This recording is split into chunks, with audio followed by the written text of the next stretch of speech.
Halo pemirsa Jawa Pos TV, kita berjumpa kembali dalam program Jateng Talk bersama saya Sulis Esa, sebuah program yang memperbincangkan hal-hal yang menarik untuk kita kulik lebih dalam dengan narasumber yang berkompeten.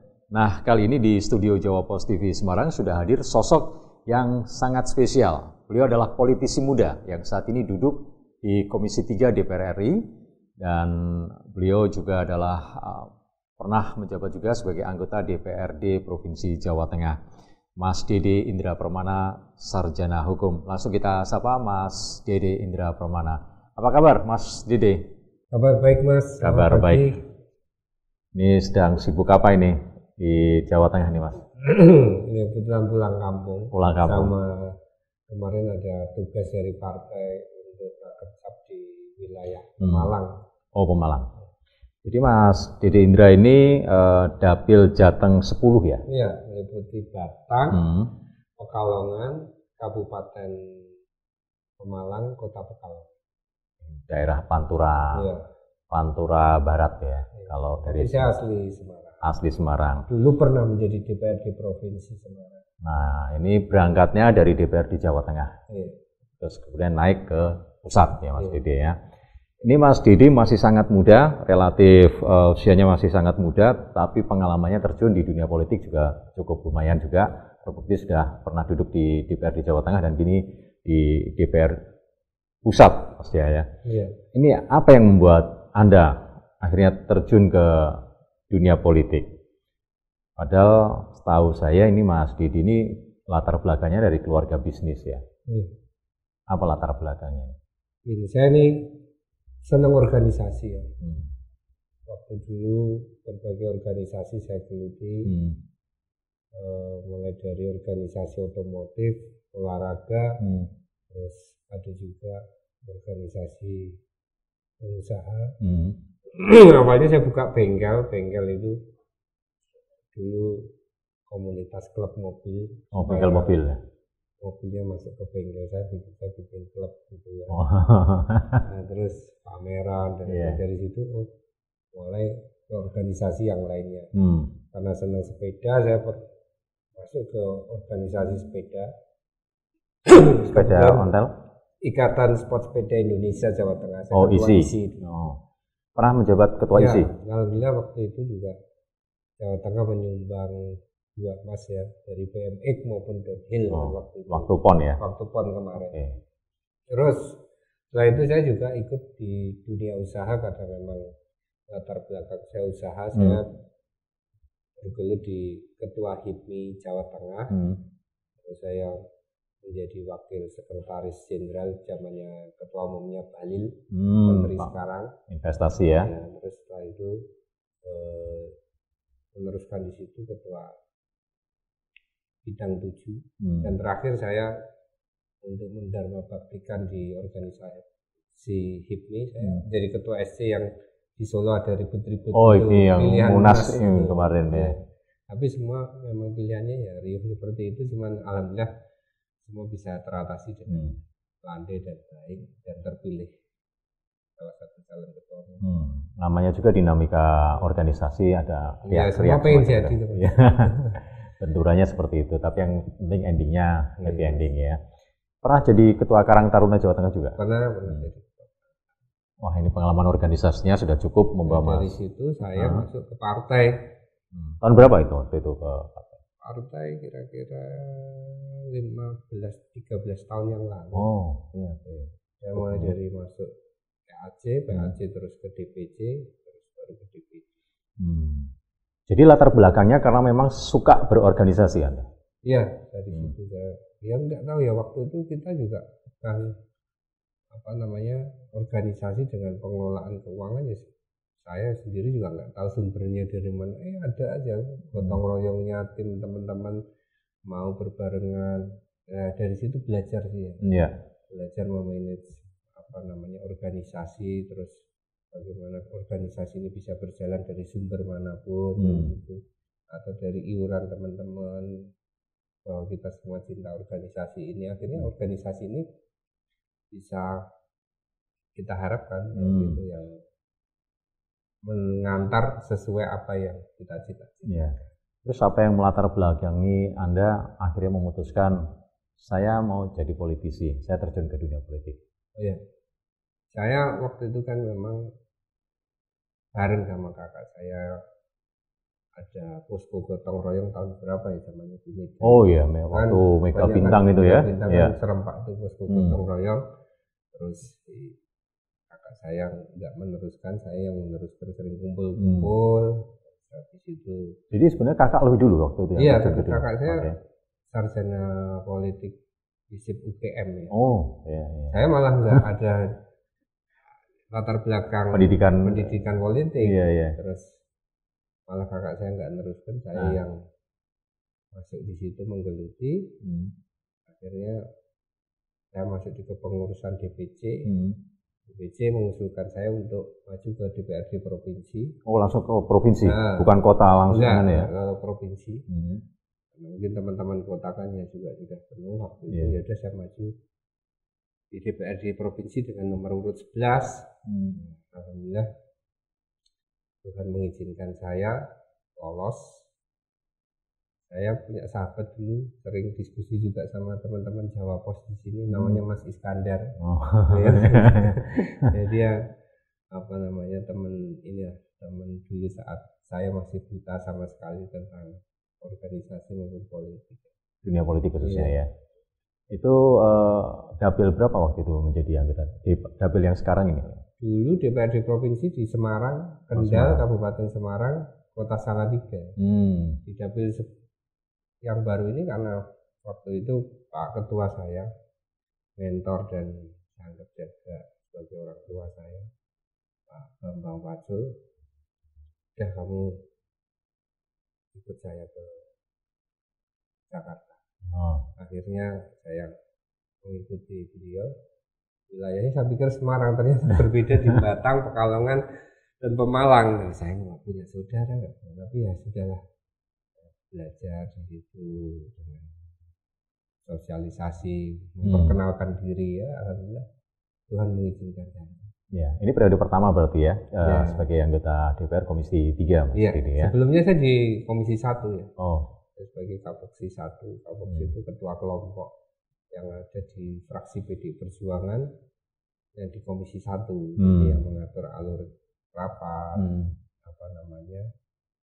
mengkoordinasi dengan partai lain itu Kapoksi. Terus saya pindah, pengen belajar di Komisi 3 karena kebetulan juga ketua di Komisi 3 Pak Pacul itu, saya mengikuti beliau ke Komisi 3. Ini komisi yang cukup krusial dan paling banyak disorot ya, karena isu-isunya memang cukup seksi ya. Sama juga Komisi 1 sebenarnya krusial ya, karena wawasannya juga global. Di situ kan mitranya Kementerian Pertahanan, Kemenlu.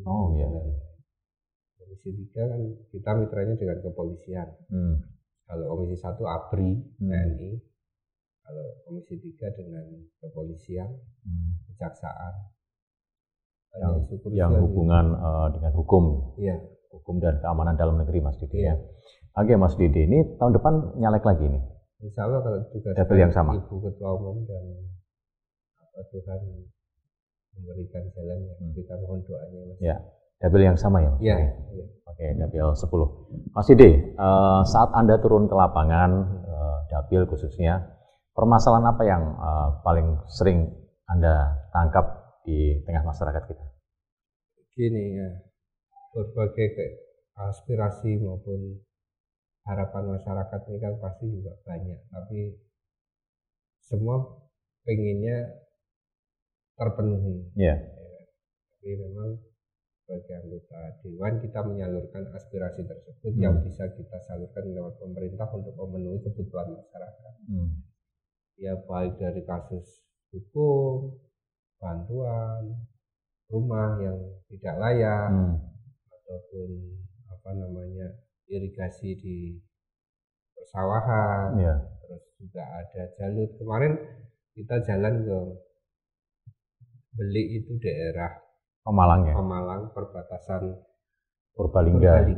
Di sana ternyata nanasnya itu kan yang punya ciri khas yang kadar airnya sedikit, manisnya luar biasa walaupun tidak terlalu kuning ya, Iya. apalagi kuning. Dan dia pengen dihak patenkan. Oh, Bahwa di nanas situ madu ya nanas terkenal. madu itu pengen dihak patenkan itu dari Pemalang. Iya. Ini produksi Pemalang asli, Hmm. tanahnya, kulturnya sesuai dengan yang apa namanya nanas madu ini bisa berkembang. Dan nanas madu ini di sana diolah macam-macam. Ya harapannya dia pengen pasarnya itu meningkat, bisa jadi sele, bisa jadi makanan kecil, jenang dan lain-lain. Yeah. Nah, di sinilah kita menyerap. Semoga pemerintah juga membantu, mungkin packagingnya, mungkin juga alat-alat produksinya supaya nanas ini bisa dikelola sehingga pasarnya mencapai tingkat nasional maupun mancanegara. Ya, ini khusus yang di Pemalang ya. Salah satu permasalahan yang muncul ya. Ya, itu salah satu juga. Dan harapannya masyarakat sana juga bantuan-bantuan yang lain lah, tani supaya akses perkebunannya untuk ngangkut pupuk dan lain-lain mudah, jalannya itu jalur. Kita coba salurkan, padahal ini juga bukan mitranya saya kan mitranya kepolisian. Yeah. Tapi ya, alhamdulillah teman-teman membantu. Akhirnya teman fraksi lain juga membantu. Oke. Ini jadi meskipun komisi yang dibidangi ini masalah hukum, politik keamanan, tapi aspirasi yang muncul tidak sekadar itu ya Mas Dede. Iya, jadi fraksi kita kan ada di berbagai komisi yang itu membantu. Kalau di bidang hukum ini tentunya kepada kepala desa. Contohnya seperti apa? Saya harapkan juga kita hati-hati kepala desa untuk jangan asal tanda tangan, karena juga saya lihat berbagai LPJ-nya juga kurang memenuhi persyaratan dan gitu. LPJ-nya dia ada salah satunya kan dia dapat anggaran dari pemerintah ya. Iya, anggaran desa itu ya. Masa sepeda ondal dimasukkan dalam LPJ pertanggungjawaban bahwa itu jadi programnya dia kan kurang pas. Lebih baik mungkin untuk jalan-jalan usaha tani atau jalan antar desa dan lain-lain. Mungkin disinilah PR-nya kita supaya kepala desa ini jangan sampai kaget. Dia menerima uang terus dia tidak bisa mempertanggungjawabkan secara administrasi dengan baik. Tugasnya kita bersama maupun pemerintah daerah ataupun provinsi maupun pusat nantinya yang bidang itu, dia harus tahu secara baik pelaporannya. Kalau enggak kan itu nantinya bisa membahayakan dia. Kalau dilihat dari sisi celah hukumnya pasti ada saja yang kepala desa ini tidak sesuai dengan tupoksi pertanggungjawaban. Jangan sampai karena masalah sepele kekurangan akuratan bisa tersandung kasus hukum ya. Iya, ada beberapa kepala desa yang kemarin juga diperiksa yang di tempat kita, tapi saya sampaikan bahwa kalau bisa diberikan pembinaan untuk secara pelaporannya baik, coba dibantu. Kita adakan kemarin dengan kepolisian dan kejaksaan mengumpulkan seluruh kepala desa di wilayah kita, supaya kepala desa ini jangan sampai terima bantuan dari provinsi, terima bantuan dari pusat, saking senangnya terima bantuan, kaget ada uang di situ terus menggunakannya tidak sesuai dengan yang diharapkan masyarakat. Keperuntukannya ya. Gitu. Padahal kepentingannya kan yang berguna untuk masyarakat. Oke, Mas Dede, ini aspirasi yang diserap di lapangan ketika Anda terjun ke daerah pemilihan ya, daerah pemilihan 10. Habis ini kita akan ngobrol tentang peran milenial, Mas Dede, karena kita tahu nanti di 2024 ini salah satu penyumbang suara terbesar adalah kalangan milenial ya.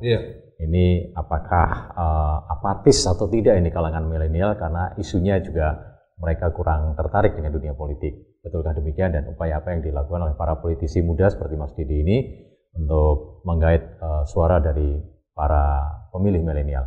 Kita akan lanjutkan perbincangan kita di Jateng Talk bersama dengan politisi muda kita pada kesempatan kali ini.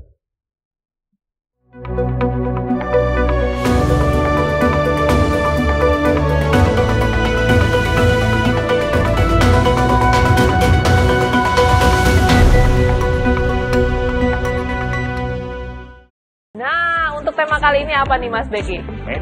Manual dari Pulau Dewata Bali. Ada ibu-ibu yang sedang memintal benang untuk tenun khas Bali. Sampai berminggu-minggu, kemudian dibikin tali rara itu.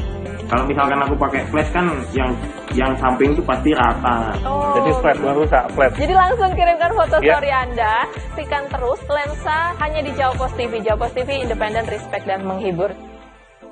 Mutiara Islam, tayangan religi membahas berbagai persoalan kehidupan di masyarakat dengan kajian dari sudut pandangan Islam. Apa yang bisa kita petik dari perjalanan Rasulullah? Kisah seperti ini tidak bisa lepas dari bagaimana Allah punya skenario. Bersama narasumber dan ustadz yang ahli di bidangnya. Saksikan Mutiara Islam setiap hari pukul 5 pagi Hanya di Jawa Post TV.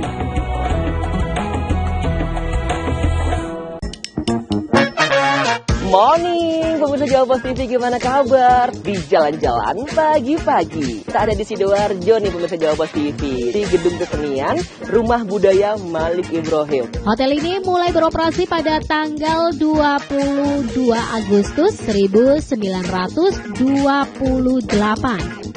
Jalan-jalan pagi-pagi, hadir setiap hari, pukul 7 hingga 8 waktu Indonesia Barat di Jawa Post TV. Mengisi waktu siang Anda, kami hadirkan berbagai informasi yang terjadi, melaporkan peristiwa langsung dari lokasi. Menteri Pemuda dan Olahraga Dito Aryo Tejo bersama jajarannya melakukan rapat bersama dengan Managing Director La Liga untuk wilayah Asia Pasifik. Update siang, setiap hari pukul 11.30 waktu Indonesia Barat di Jawa Post TV.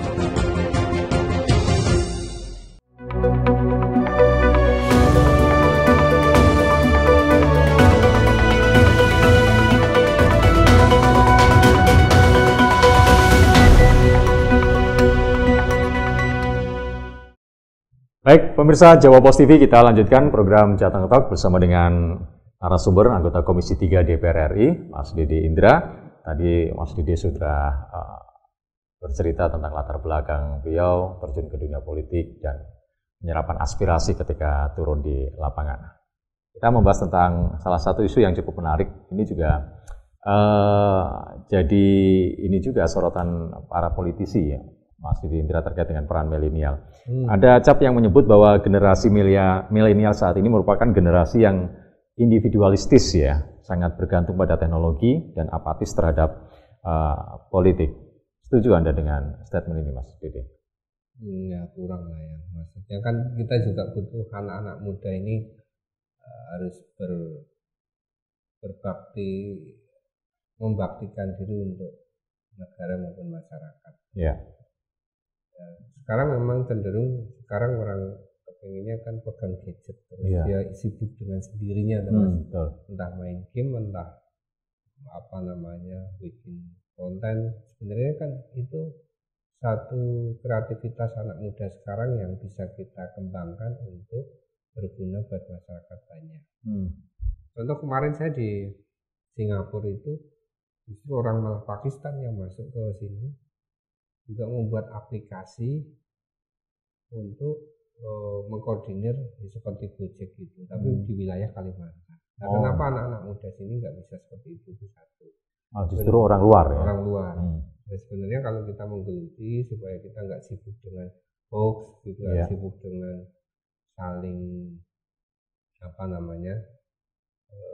menyerang di dunia komen-komen yang negatif, gitu, mendingan kita sibuk dengan kreativitas yang kita gali dari diri kita. Dari situ kalau memang bermanfaat, berguna buat orang banyak, ya sudah, buat kiprahnya di dharma baktikan untuk masyarakat maupun negara, masuk ke salah satu parpol, masuk ke salah satu organisasi, karena itu dibutuhkan oleh parpol maupun organisasi.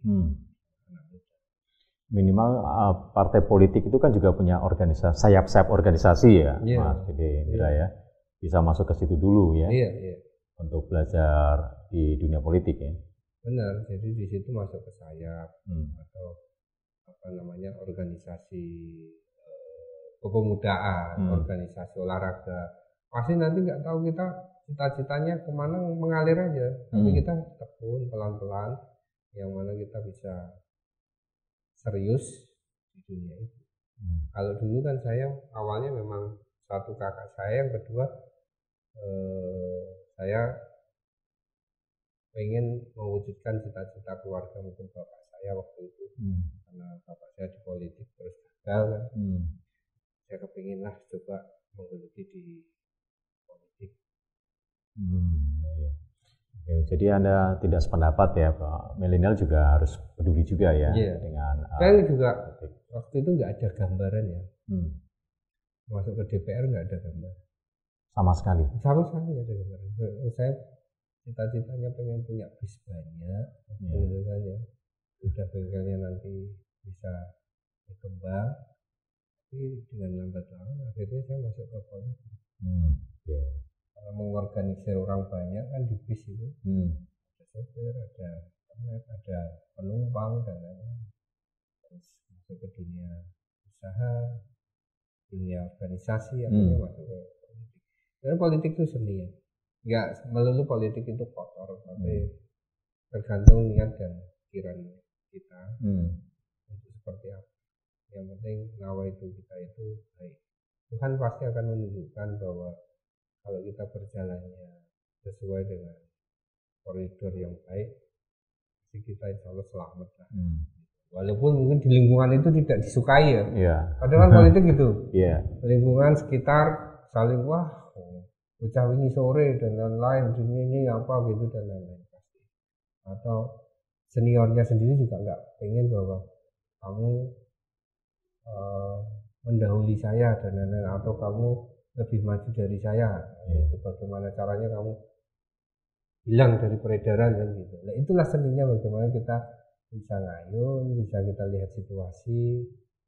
Di fitnah pun ya kita ya tidak harus emosi kan gitu. Itulah belajar kalau Pak Ketua DPD itu Pak Bambang bilang itu politik itu adalah ilmu kehidupan.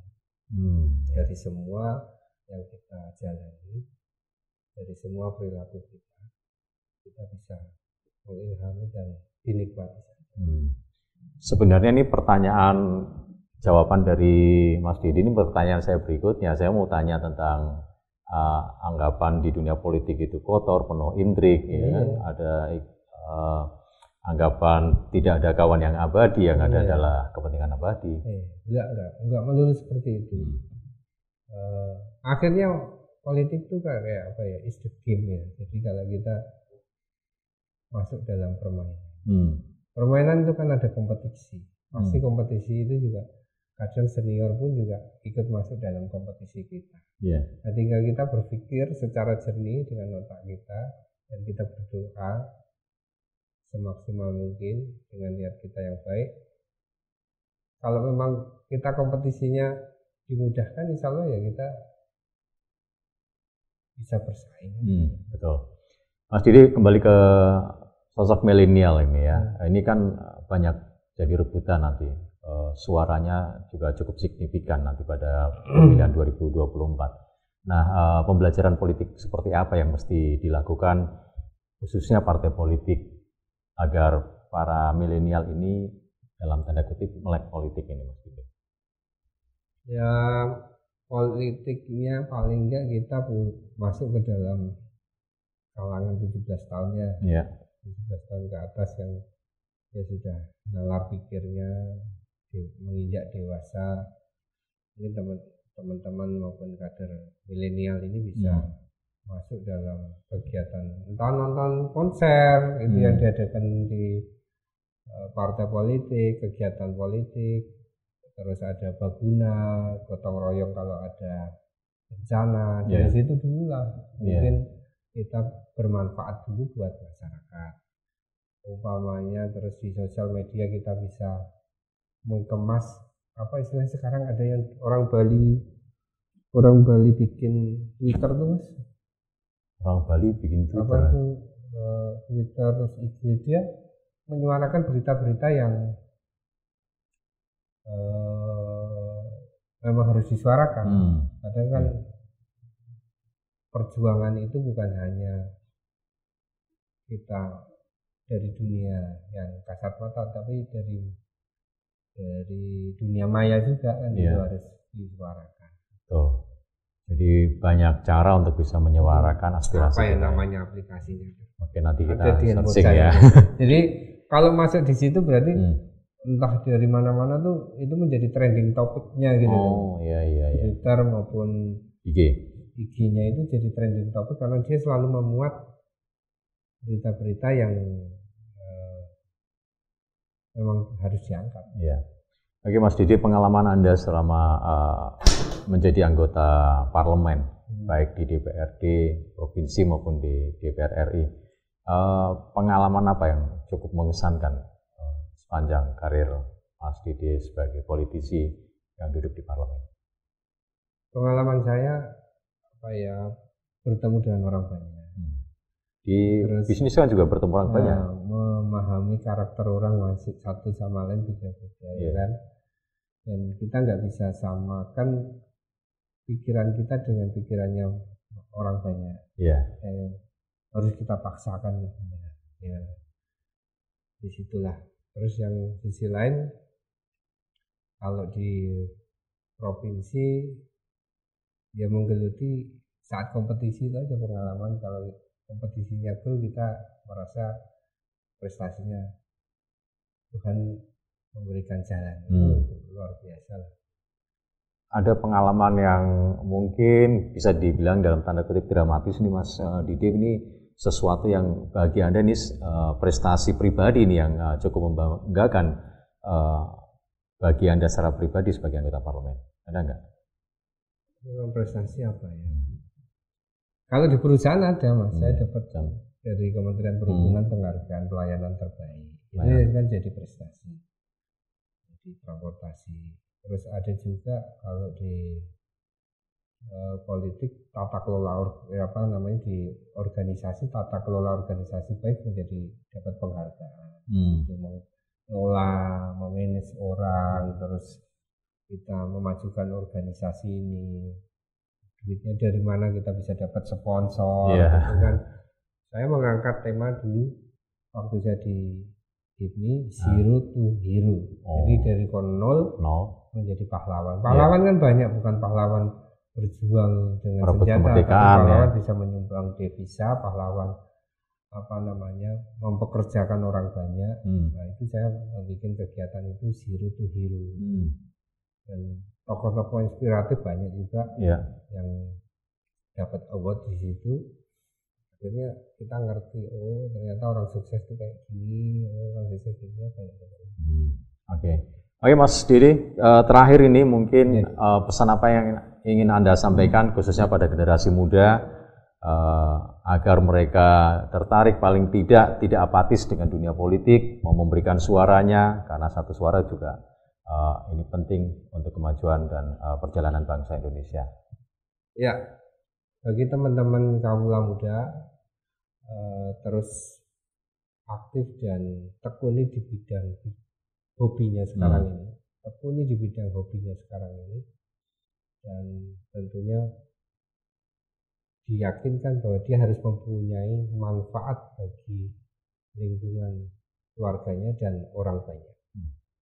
Nanti pasti Tuhan memberikan jalan, kita akan sampai kemana sesuai apa yang kita cita-cita.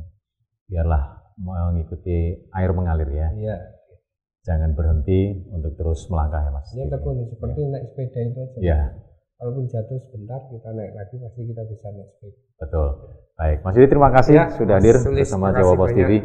Demikian pemirsa Jawa Post TV, perbincangan kita bersama dengan anggota Komisi 3 DPR RI Mas Didi Indra dari fraksi PDI Perjuangan terkait dengan peran milenial dan generasi muda dalam dunia politik. Saya Sulis Esa pamit undur diri, sampai jumpa.